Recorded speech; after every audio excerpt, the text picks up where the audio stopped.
Pessoal da Liga, é muito bom começar o semestre aqui com vocês. E é isso, certo? Então, hoje a gente vai começar o módulo que vai conter 3 aulas. Primeiro, a gente vai trazer os conceitos gerais da psicopatologia, e depois a gente vai abranger a anamnese psiquiátrica e as funções mentais. Então, para começar a falar sobre psicopatologia, eu vou trazer aqui um menu dessa aula, só para a gente situar, entender qual vai ser a ordem e por que a gente precisa entender a psicopatologia de uma forma histórica, de uma forma mais linear. A gente vai trazer a definição e os fenômenos da psicopatologia, o contexto histórico, o conceito de normalidade e os diagnósticos psicopatológicos. Em relação à definição, a gente precisa entender que ela é construída a partir de diversas vertentes.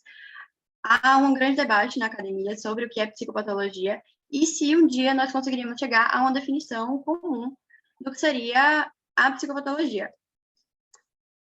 Ela vai ser tratada como um ramo da ciência que trata da natureza essencial da doença mental, ou seja, que busca entender a etiologia, as implicações sociais, todo o contexto que envolve a doença mental.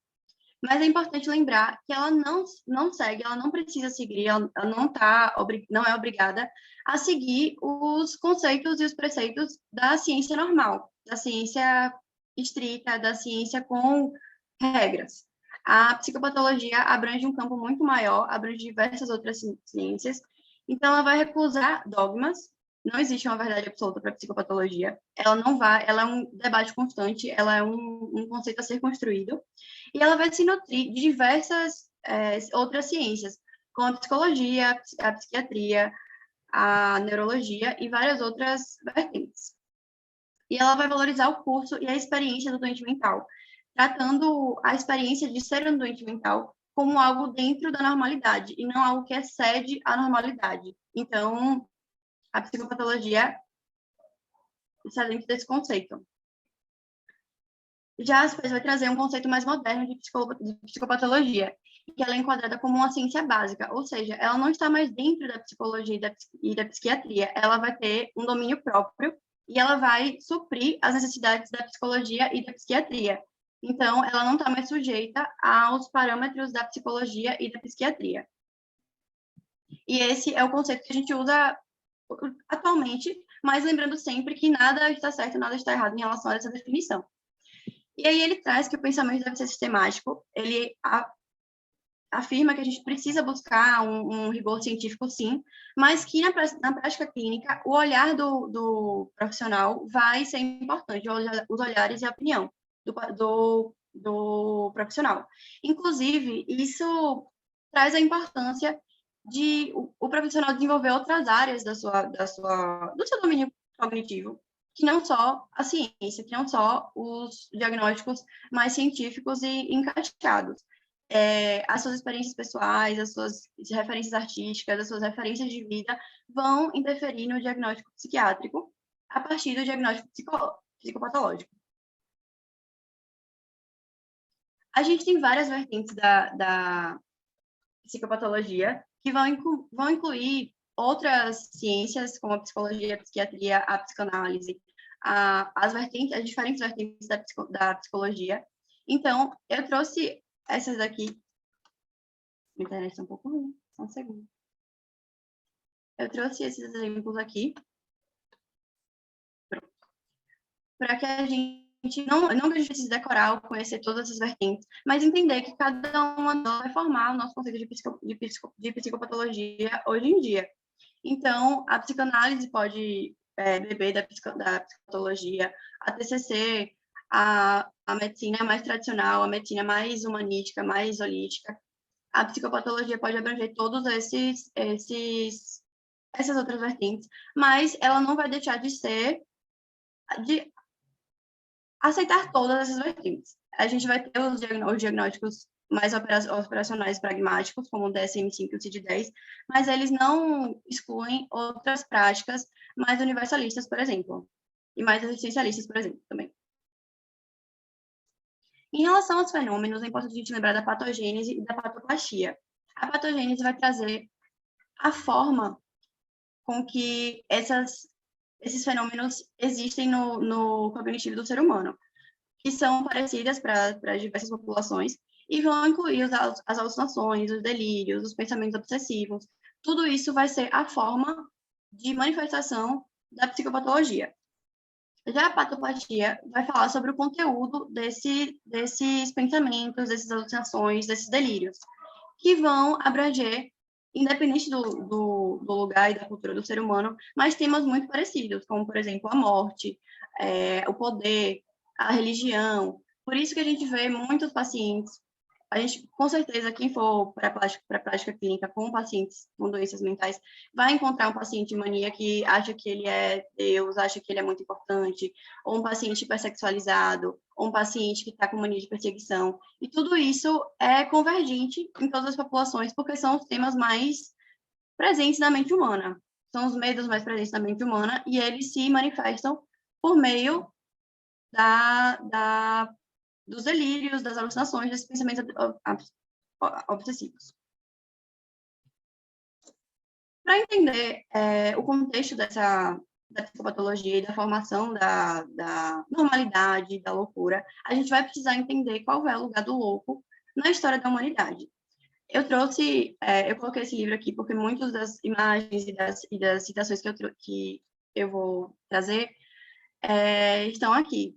Foucault vai fazer um estudo sobre a loucura na Idade Clássica. É uma tese de doutorado que virou um livro. É um livro muito interessante para quem se interessa por esses temas. E aí ele vai trazer o lugar do louco na história em geral. A gente pode começar falando sobre a Alta Idade Média. Antes disso, a loucura era vista de uma forma um pouco mais religiosa, um pouco mais mística. Então, as pessoas tinham medo, as pessoas achavam que podia ser algum tipo de maldição. E dentro da Idade Média, até pelos maiores registros que a gente tem depois dessa época, a gente vai ver um significado muito maior para a loucura. Então, a gente cria aqui uma lógica de exclusão a partir dos leprosários, quando a lepra toma conta da Europa, né, nesse momento da história, e as pessoas eram enviadas para esses leprosários, e a igreja e a sociedade queriam que elas acreditassem que estar excluída, que aquela exclusão ali seria uma forma de redenção, de se entregar a um propósito maior, um propósito melhor. Essa frase aqui também está no livro de Foucault. Ele fala sobre a questão da aceitação, de como a igreja tentava fazer com que o ser humano aceitasse esse destino e essa exclusão. E ele traz que o abandono para ele a salvação. A exclusão vai oferecer uma nova forma de comunhão. Ou seja, fazer de tudo para que essas pessoas que estavam sendo excluídas aceitassem esse destino. E quando a lepra deixa de ser controlada, entre aspas, na Europa, essa lógica de exclusão continua. Não só para as pessoas consideradas loucas, mas as pessoas consideradas com desvios, com perversões. Todas elas eram incluídas nesse pacote de loucura e excluídas. A gente tem aqui uma representação da Anal dos Loucos, por Bosch.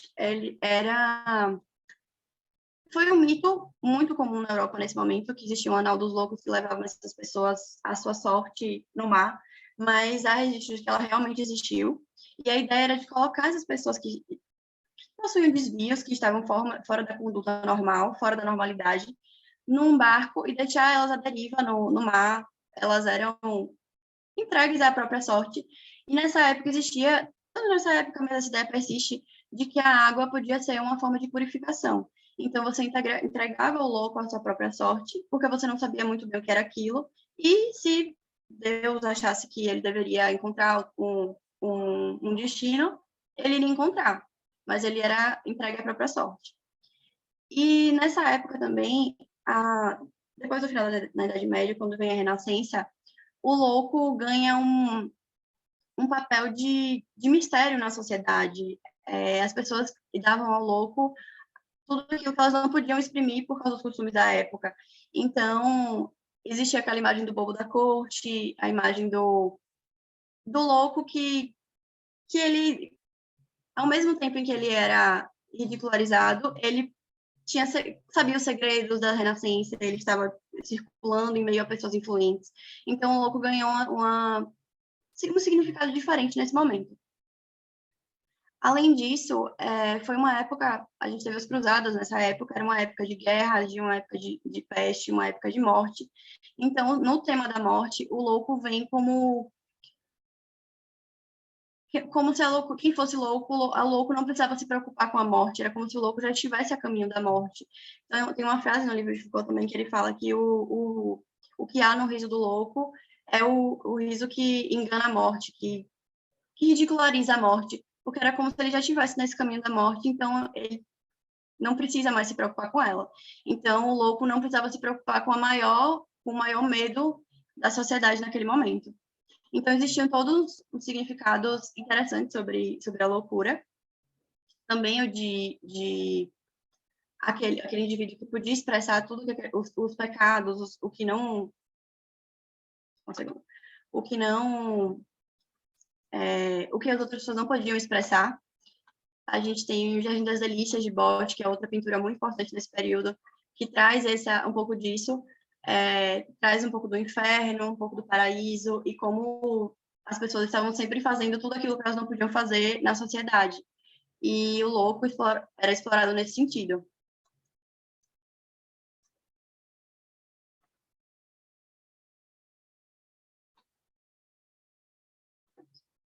Mais tarde, a gente vai ter Pinel, que vai trazer um novo significado para as doenças mentais, mas mesmo assim, também não era uma coisa tão diferente do que acontecia antes dele aparecer. Ele foi o psiquiatra responsável por 2 grandes hospitais na Europa, e lá ele trouxe um novo pensamento de que a gente não precisava só excluir essas pessoas, não precisava só mandar elas para um lugar isolado, mas a gente precisava tratar de alguma forma. E ele acaba com alguns tratamentos que eram feitos antigamente, muito mais ligados à questão religiosa mesmo, e as correntes e as sangrias, esse tipo de coisa que eram feitas com os doentes mentais. E ele passa a fazer outros tipos de tratamentos. Ele foi influenciado pelo iluminismo, pela Revolução Francesa, mas ao mesmo tempo o tratamento também não era uma coisa muito diferente assim, não. Pessoas eram colocadas em quartos por dias, colocadas em macas para rodar as macas até as pessoas perderem a consciência. Então, assim, foi um marco importante. Ele trouxe uma ideia importante de necessidade de tratamento, mas, ao mesmo tempo, ele não se parece tanto com o que a gente tem hoje em dia, com a ideia que a gente tem hoje em dia. E aí vem Jaspers, que é aquele que eu falei no início da aula, que vai trazer noções mais modernas e mais humanas de psicopatologia e que se aproxima mais do que a gente tem hoje em dia. Agora, também, ele já veio lá para 1900 e pouco, já é um pouco mais recente. As ideias de Pinel são da época do iluminismo. E aí a gente traz a necessidade de conceituar a normalidade. E como a gente já viu que a normalidade vai incluir muitos outros fatores, tantas vertentes variáveis, por que a gente vai precisar definir? A gente precisa definir a normalidade porque ela é importante para a psiquiatria legal forense, definir o que é que a gente acha que é ético, a gente, no caso, a sociedade, a lei.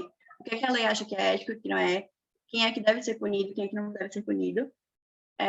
Nesse sentido, é importante trazer um conceito de normalidade. Em relação à epidemiologia, para entender quais são em quais são os locais em que certas coisas são mais aceitas, não são mais aceitas, a linha temporal desses costumes também. A questão da psiquiatria, porque diferentes populações vão sofrer diferentes pressões históricas ao longo do tempo, e com o conceito de normalidade, a gente vai respeitar a vivência dessas pessoas e entender se essas vivências desencadeiam alguns fenômenos psicopatológicos. Isso é muito importante hoje em dia, principalmente porque a maior parte do nosso conhecimento sobre loucura e sobre psicopatologia é eurocêntrico, é feito e estudado na Europa, nos grandes centros europeus, e a gente precisa entender o que outras populações viveram nesses períodos e vivem hoje em dia. Planejamento de políticas públicas Isso é autoexplicativo, a gente precisa entender o que é que o governo pode fazer para tratar pessoas, a questão da capacitação profissional e a questão da prática clínica. Deixar os profissionais capacitados para lidar com diferentes normalidades, por exemplo. E aí a gente tem alguns critérios de normalidade, que são 9 critérios, e eles são bem autoexplicativos. Eu acho que assim que eu falar, vai dar para entender muito bem o que cada um significa. A gente tem a questão da ausência de doença, e todos eles são, voltando só para dizer que todos eles são falhos em alguns pontos e ajudam a construção de um conceito de normalidade em outros. Então, a gente tem que estar aberto a aceitar algumas, não aceitar, mas a refletir sobre cada um deles. A gente tem a questão da ausência de doença. Fleres fala que a saúde vai ser a vida no silêncio dos órgãos. Então, seria, se um ser humano não tem dor, não se sente doente, não tem nenhum tipo de patologia clara, ele não está doente. Ele é normal. Isso é problemático porque é uma definição negativa, já que ele não explica o que é normalidade, ele só fala o que não é normal. Então, esse seria a normalidade em relação à ausência de doença. A normalidade ideal, que seria tudo normal, lindo para todo mundo, ela é utópica, mas ela também é importante para que a gente possa caminhar para ela. A normalidade ideal não é um lugar sólido, ele é um caminho. A normalidade estatística, em que o normal vai ser aquilo que se observa com mais frequência. É importante no estudo de populações, por exemplo. A normalidade como bem-estar, e ela é importante porque ela vai estar relacionada ao conceito de saúde da OMS, que a gente sabe que é aquele bem-estar pleno, biopsicossocial. A gente sabe que também é problemático, mas é uma das formas de conceituar a normalidade. A normalidade processual, que respeita os ciclos da vida, que fala que em alguns momentos de vida, realmente o ser humano pode desenvolver algumas características que são anormais para o que é normal para ele. A adolescência, por exemplo, seria um desses períodos em que você tem alguns comportamentos que podem ser considerados anormais para a sua realidade, mas aquilo ali pode fazer parte da vida. Em relação à normalidade funcional, que tem a ver com o indivíduo ser funcional na sociedade, a normalidade subjetiva, que tem a ver com o indivíduo se sentir bem e o indivíduo se sentir normal, sentir na ausência de doença. Ele também é problemático, principalmente porque a gente pode encontrar pacientes, por exemplo, num polo maníaco, que estão achando que estão no melhor momento da vida deles, mas, na verdade, estão vivenciando uma patologia. A normalidade como liberdade. Tem uma frase interessante no livro da Gala que ele fala que a doença física tira a falta de saúde tira a doença física, mas a doença mental tira a liberdade. Então, a patologia psíquica fazer com que o indivíduo perca a liberdade, com que ele não consiga realizar atividades, com que ele não consiga conviver em sociedade. Então, seria esse sentido de normalidade. E a normalidade operacional, que ela é mais arbitrária e ela está mais relacionada aos diagnósticos, como, por exemplo, do CID-10 ou do DSM-5 mesmo, em que você estipula o que é normal, você decide o que é normal e você enquadra aquelas pessoas nessas categorias. Em relação ao diagnóstico psicopatológico e o diagnóstico psiquiátrico, é bastante importante diferenciar os dois, porque eles não são a mesma coisa. O diagnóstico psicopatológico pode estar dentro do diagnóstico psiquiátrico, mas ele vai muito mais além, ele é contínuo, ele não precisa de critérios, como um diagnóstico psiquiátrico.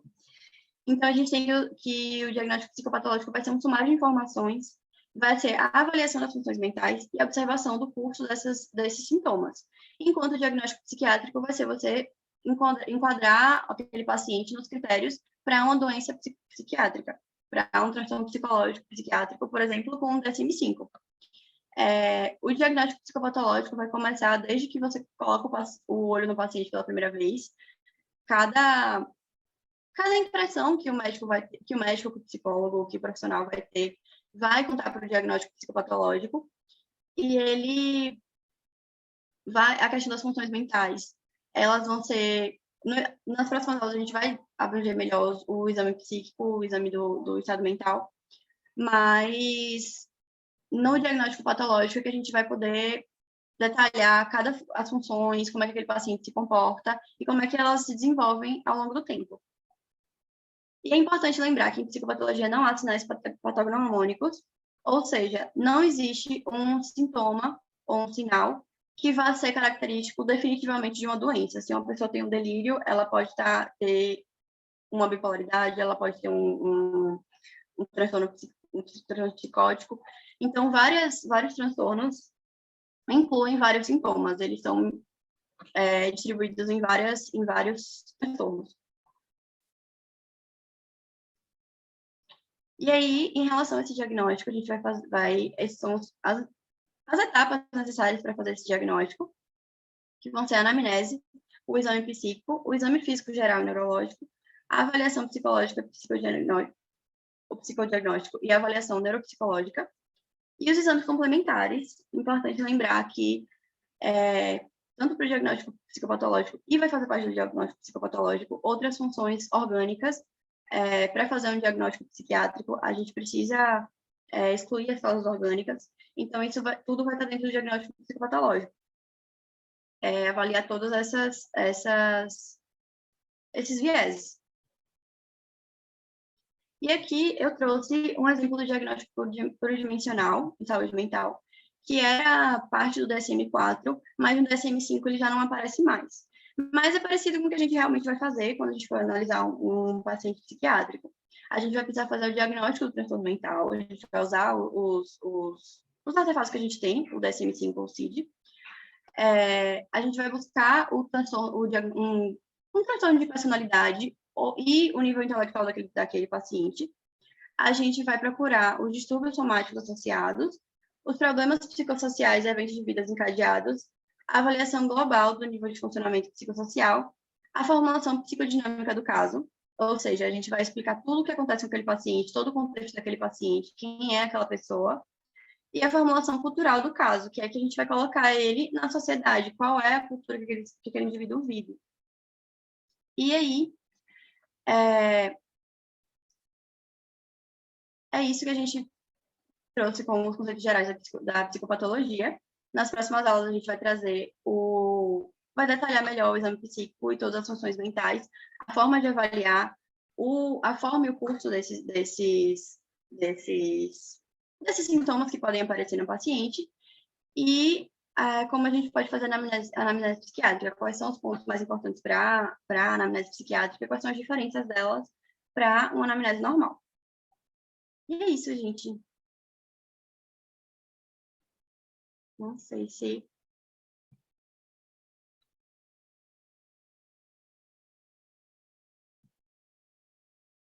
Pronto, tudo certinho? Obrigada, gente. Eu esqueci de mostrar minhas referências. Eu esqueci de mostrar minhas referências, mas eu usei o Douglas Rondo, o manual de Elie Chaniot,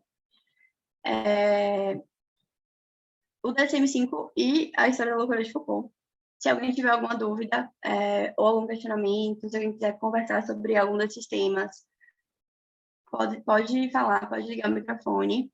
Psicopatologia é bem aberto mesmo, principalmente a questão mais introdutória. Quando a gente tiver as funções mentais, aqui a gente já vai ter uma coisa um pouco mais certinha, como avaliar e tudo mais. Mas essa parte mais introdutória é para a gente entender como é que a normalidade funciona para cada um de vocês, como é que vocês acham que vocês podem desenvolver as opiniões, o raciocínio clínico de vocês para ter mais sensibilidade quando o paciente chegar.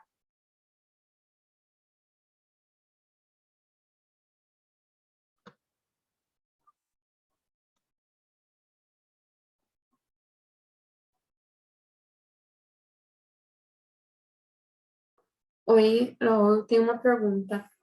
É uma pergunta para você, mas também para outros estudantes de medicina, enfim, ou psicologia que quiserem falar. Sobre o conceito do Karl Jasper, essa ideia de que você traz também a informação da sua intuição, enfim, opinião, outras fontes além daquela estabelecida na literatura. Quando vocês já deram o assunto de psicopatologia, os professores geralmente estimulam esse olhar um pouco mais completo, integral para esse paciente? Assim, eu sou de psicologia, a gente sempre bate nessa tecla e às vezes isso vem quase como um contraponto a um certo fazer ali da psiquiatria, que não é todo fazer, mas sempre rola assim uma crítica de alguns fazeres assim que são mais de repente tentar colocar, classificar aquele sujeito do que olhar, apesar de que eu não acho que é assim, né? Há profissionais e profissionais e hoje a gente já trabalha muito mais em parceria, psicólogos e psiquiatras do que cada um assim no seu fazer separadamente. E aí eu queria saber um pouco da sua opinião em relação a isso, se você acha que a faculdade dá conta de inspirar em nós esse olhar um pouco mais completo, ou se foi algo que você, por exemplo, conseguiu ir aperfeiçoando mais no seu caminho enquanto estudante, pelas coisas que você gosta de estudar, ou se isso já surgiu logo na faculdade. E quem quiser falar, comentar sobre isso também. Então, Ju, eu ainda não dei psicopatologia na faculdade, eu vou ver esse semestre, mas eu, assim, tenho uma opinião sobre os médicos generalistas e a psiquiatria, sabe? Porque hoje em dia a gente sabe que não é todo mundo que tem um sintoma psicopatológico que vai para um psiquiatra. Muitas vezes as pessoas são atendidas por médicos, por clínicos mesmo. E, assim, eu acho que, às vezes, o clínico até sabe tratar os sintomas, sabe? Ele sabe dar um estabilizador de humor, ele sabe um antipsicótico, alguma coisa assim. Agora, dar um diagnóstico preciso é complicado, sabe? Porque é justamente aquela questão de não existir sinais patognomônicos, não tem patognomônicos. Não tem porque um paciente tem alucinações que ele é, sei lá, esquizofrênico, entendeu? E aí, muitas vezes, a pessoa trata o sintoma, mas aquele paciente, sabe, não entende bem como é o transtorno dele. E isso, às vezes, tem repercussões no futuro, sabe? Até trata no momento, mas depois não... E aí vem aquela questão da especificidade, sabe? Às vezes, falta a especificidade. Mas se você, alguém que já deu, quiser dar uma opinião também.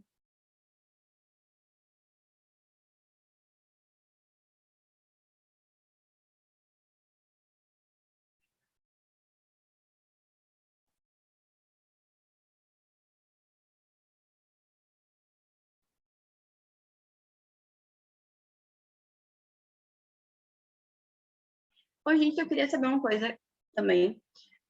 Quem já deu psicopatologia na faculdade e quiser falar um pouquinho sobre como é que foi a matéria, como é que foi dividido, como é que vocês aprenderam, acho que seria interessante para a gente também. Ninguém falou muito, eu acho que só eu, talvez, né, da psicopatologia, né? De medicina.